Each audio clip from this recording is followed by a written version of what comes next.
little cuties, Demi Bemi here, and welcome back to another video that I have not done in a long time, and that is a story time video. I honestly thought maybe I had already exhausted all of the stories that have happened in my life, but apparently there are a few more. This one is about my sleep paralysis experience. I'm not going to discuss my thoughts or feelings on sleep paralysis in this, just strictly my experience. But if you guys would like to have a conversation about your thoughts and feelings and my thoughts and feelings on sleep paralysis, let me know in the comment section below and maybe I can make another video and we can chat about it. Anyway, so let's just get into it. So this happened when I lived in a townhome, and in my townhome, the first floor was like wood laminate flooring or something, and this was something that I could hear my dog walking around on, is basically the point of telling you this. The upstairs was carpeted, so one night I woke up to the sound of my front door opening. It wasn't super loud, it wasn't like a bing bang bong whatever. It was one of those doors where the suction was really good, so when you opened it, it kind of made like a like suctiony noise. So it almost was like no matter how quickly or quietly or slowly you open the door, it always made a noise. So I woke up to that sound, and then I heard my dog clicking his nails from the front door to the foot of the steps. And at this time, I'm like panicking. I'm like completely coherent, but I feel that I'm paralyzed with fear and that I can't move. At this moment, I'm thinking, oh my God, I didn't lock the door. Someone's broken in. They're like, I don't know, they're gonna like take the TV or something.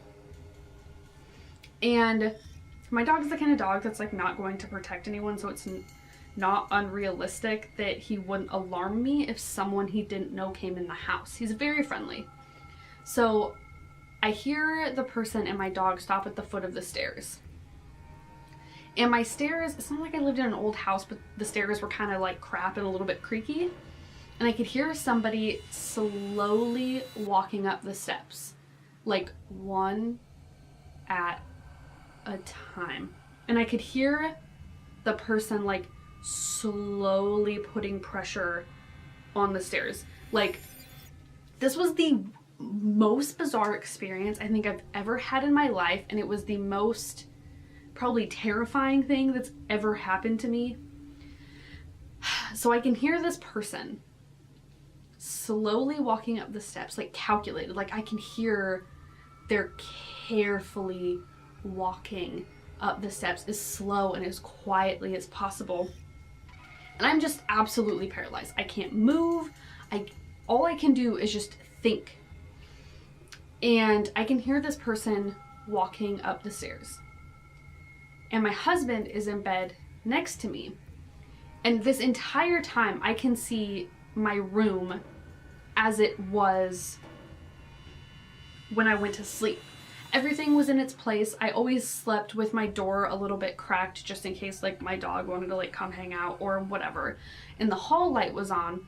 And so this entire time I'm just looking around, like just staring at the door, waiting for this person to come in. And then I'm like, oh my God, I have to wake up Ed. I have to wake up my husband. So I was kind of loud whispering, Ed, wake up, several times. And mind you, my husband's a very, very light sleeper. If I move too abruptly in bed, like he wakes up. So I was panicking even more because there's someone in my house walking up the stairs, like they'll be in our room any second, and my husband's not waking up. Like, it was so bizarre because I've never, when I had woken up, I thought, wow, what a weirdly vivid dream. I like could see my husband's face in like detail. Like he was laying on his stomach, like facing me, and everything in my room was like perfectly in order, exactly how I left it, which is just so weird to me. Anyway, so I can't wake up my husband. This person is walking up the stairs, and I can see the shadow of the person walking close to my door, and I freeze. I mean, I was already frozen. I was already paralyzed, but there's like something where it's like that drop in your chest and like goosebumps and like that feeling of absolute dread and knowing in your heart knowing something bad is going to happen. And then whoever this person was, the intruder, slowly opens up my door. And this is kind of the weird part for me. Like, this is like the scariest part. This person is completely in shadow. It's completely silhouetted. There's no detail. All I can tell is that this is a man. This is a male entity. This is a man. So he slowly opens up my door and starts walking toward me, toward my side of the bed. Like, he just immediately sees me and like targets me, and that's where he's going. And he's walking very slow and calculated. And in the entire time he's walking toward me, I can feel this is not a nice person. I don't know how else to explain it. I don't know if anyone else feels this way, but if you ever just like come in contact with someone and there's nothing that they do in particular that really sets you off, but you just know like this is not a good person. But that's, if you can relate, that's the feeling that I felt at that time.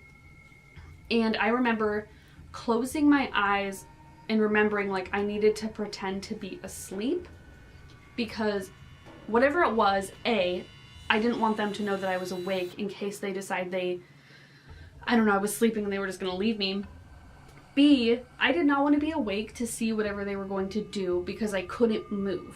And it was weird because I'm the kind of person in real life, when there's fight or flight, I freeze. So for me, the feeling I had wasn't like I was being held down. It was the feeling I get when I'm frozen from fear. And this person walks toward me and walks over to my side of the bed, and I kind of had like my eyes like squinted open because I just remember thinking like, if this person knows that I'm awake, they'll hurt me. And I don't know why I was thinking that. It's so bizarre. So this person walks to my side of the bed, this man, and he leans over me, looming. Like, it's just the most horrifying thing. And he reaches out to grab me and stops. Probably, I would say about this far away from me, he stops.